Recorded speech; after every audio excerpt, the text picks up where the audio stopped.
السلام علیکم عزیز طلبات، میرا آج لیکچر نمبر 6 ہے جماعت ششم کے لیے اسلامیات کا۔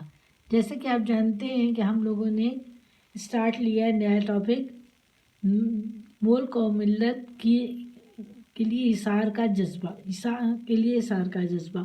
اس چیپٹر میں ہم نے یہ سب سے پہلے تو اثار کے بارے میں بتایا ہے، ہم لوگوں نے مفہوم اس کا بیان کیا، پھر بحیثیت ایک طالب علم ہم نے اپنی زندگی سے اس کی اگزامپل دی، ہم کیا کر سکتے ہیں، کس کے لیے کیا قربانی دے سکتے ہیں۔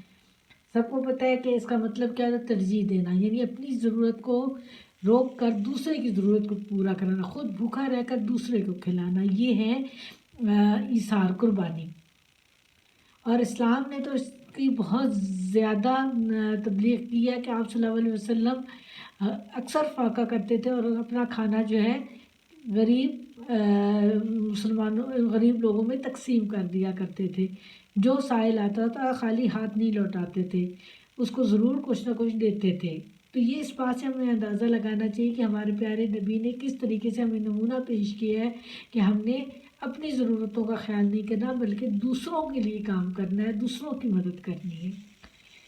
بحیثیت پاکستانی کے ہمیں کیسے قربانی دینی ہے، کیا کرنا ہے؟ سب سے پہلی بات تو یہ ہے کہ ہم پڑھے لکھے لوگ جو ہیں، ہم جس طرح کر سکتے ہیں کہ تعلیم دوسروں کو دیں، ان کو پڑھائیں، ان کی جو کمی ہے اس کو پورا کریں، ان کی مدد کریں پڑھنے میں۔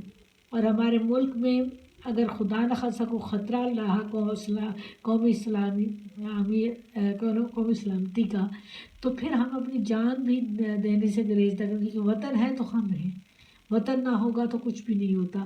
تو ہماری ترقی اور خوشحالی کے لیے اپنے لوگوں کی بھی مدد کریں، محتاج لوگوں کی بھی مدد کرنی چاہیے، اور ساتھ ساتھ اپنے وطن کی بھی حفاظت کرنی چاہیے۔ یہ ہمارا ملک و قوم کے لیے ایثار ہے۔ اب ہم ایثار کی فضیلت اور اس کے بارے میں پڑھیں گے اور اسی سے ریلیٹڈ کوشچن بھی کریں گے۔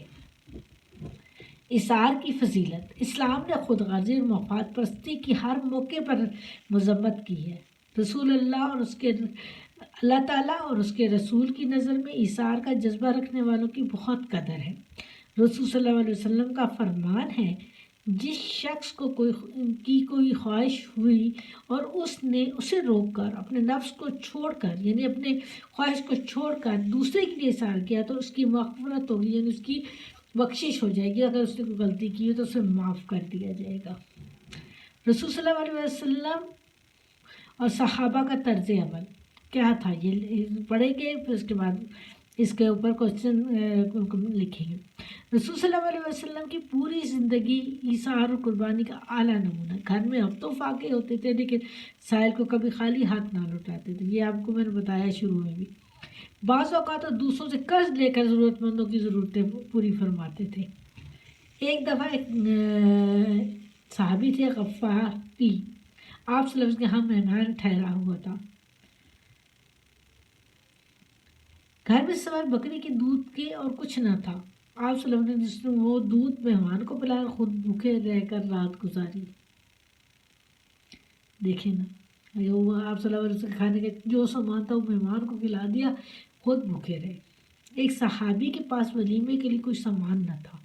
آپ صلی اللہ علیہ وسلم نے فرمایا، جاؤ عائشہ سے آٹے کا برتن مانگ لاؤ، یعنی آٹے کے لیے ایک جیسے پرات ہے اس میں ڈال آتے ہیں، وہ جا کر لے آئے۔ حالانکہ اس آٹے کے سوا گھر میں رات کو کھانے کے لیے کچھ نہ تھا، وہی آٹا تھا، اس کے علاوہ نہیں تھا کچھ کھانے کے لیے۔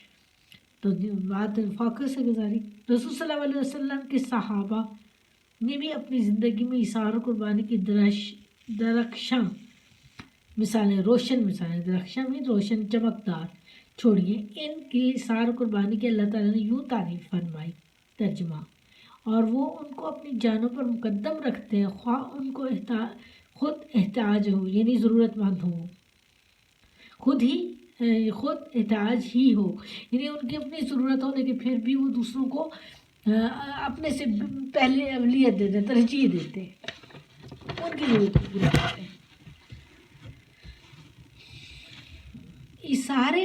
انصار مدینہ نے، یہ بھی آپ لوگوں کو پتہ ہے کہ یہ کئی دفعہ ڈسکس ہو چکا ہے کہ جو مدینہ کے رہنے والے لوگ تھے ان کو انصار کہتے ہیں، اور جو آئے تھے ان کو مہاجرین کہتے ہیں، یعنی حضرت صلی اللہ علیہ وسلم خود مہاجر ہو کر آئے، آپ صلی اللہ علیہ وسلم کچھ لوگ مسلمان بھی ہیں، تو آپ نے ایک مہاجر کو ایک انصاری کا بھائی بنا دیا، اور ان لوگوں نے اپنی جائیداد میں سے پورا حصہ ان کو دیا، ان لوگوں کی ہر طرح کی مالی مدد کی، لیکن یہ لوگ بھی ان پر بوجھ نہیں بنے اور انہوں نے اپنی محنت مزدوری سے اپنا رزق حاصل کیا۔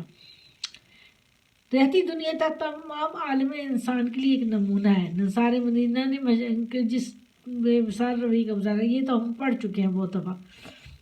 جہاد کے موقع پر اکثر مسلمانوں کی مدد کی ضرورت پڑی تو صحابہ اکرام نے کسی قسم کی جانی اور مالی قربانی سے جب جہاد کیا جا رہا ہوتا تھا نا غیر مسلموں کے خلاف، تو حضور صلی اللہ علیہ وسلم کہتے کہ کچھ چاہیے تو ہر کوئی پیش کرنے کی جان اور مال ہر طرح سے جانی مالی قربانی دیتا تھا۔ غزوہ تبوک کے موقع میں حضرت عمر نے گھر کا آدھا سامان اللہ تعالیٰ کی راہ میں دے دیا، جبکہ حضرت عمر رضی اللہ تعالیٰ عنہ گھر کا پورا سامان اللہ تعالیٰ کی خدمت میں لے آئے، رسول اللہ کی خدمت میں لے آئے۔ نبی اکرم صلی اللہ علیہ وسلم نے حضرت ابو صدیق کا سامان دیکھ کر دریافت فرمایا کہ صدیق گھر والوں کے لیے کیا چھوڑ آئے ہو؟ تو مرد توکل نے، یعنی صبر کرنے والے نے، بھروسہ کرنے والے نے کہا اللہ اور اس کے رسول کو، یعنی اللہ اور اس کے رسول میری حفاظت فرمائیں گے نا، سامانوں سے تو زندگی نہیں گزرتی۔ ایک صحابی کے پاس دینے کے لیے کچھ نہ تھا، یعنی یہ غزوہ تبوک کا ہی واقعہ ہے۔ انہوں نے تمام دن مزدوری کی، جس کے صلے میں انہیں کچھ کھجوریں ملی، انہوں نے وہ کھجوریں ہی رسول صلی اللہ علیہ وسلم کی خدمت میں پیش کر دی۔ آپ صلی اللہ علیہ وسلم نے اس کی پذیرائی فرمائی، یعنی بہت زیادہ عزت دی۔ کھجوریں جمع شدہ مال کے ڈھیر کے اوپر رکھ دی، یعنی برکت کے لیے، تاکہ اس کو بھی احساس ہو کہ اس کی کتنی اہمیت ہے ان کھجوروں کی۔ آئیے کوشچن نمبر 1 کا 2 پارٹ۔ اثار کی فضیلت بیان کریں، یہ ہم پڑھ چکے ہیں ساری۔ اثار کے سلسلے میں رسول صلی اللہ علیہ وسلم اور صحابہ رضی اللہ تعالیٰ عنہم کا طرز عمل بیان کریں۔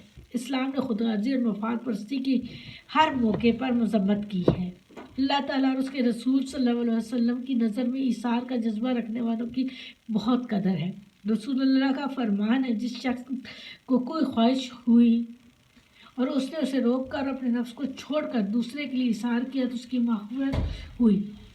رسول اللہ صلی اللہ علیہ وسلم کی پوری زندگی اثار و قربانی کا اعلیٰ نمونہ تھی۔ گھر میں ہفتوں فاقے ہوتے لیکن سائل کو کبھی خالی ہاتھ نہ لوٹاتے، بعض اوقات تو دوسروں سے قرض لے کر ضرورت مندوں کی ضرورتیں پوری فرماتے۔ صحابہ رضی اللہ تعالیٰ نے بھی اپنی زندگی میں اثار و قربانی کی درخشاں مثالیں چھوڑی ہیں۔ ایک صحابی کے پاس دینے کے لیے کچھ نہ تھا، انہوں نے تمام دن مزدوری کی، جس کے صلے میں انہیں کچھ کھجوریں ملی، انہوں نے وہ کھجوریں رسول صلی اللہ علیہ وسلم کی خدمت میں پیش کر دیں۔ آپ صلی اللہ علیہ وسلم نے اس کی اتنی پذیرائی فرمائی کہ کھجوریں جمع شدہ مال کے ڈھیر کے اوپر رکھ دیں۔ یہ کوشچن نمبر 1 کا 2 پارٹ ہے، ٹھیک ہے۔ اب نیکسٹ جو ہوگا وہ بھی میں آپ کو کروا دوں گی۔ اللہ حافظ بیٹا۔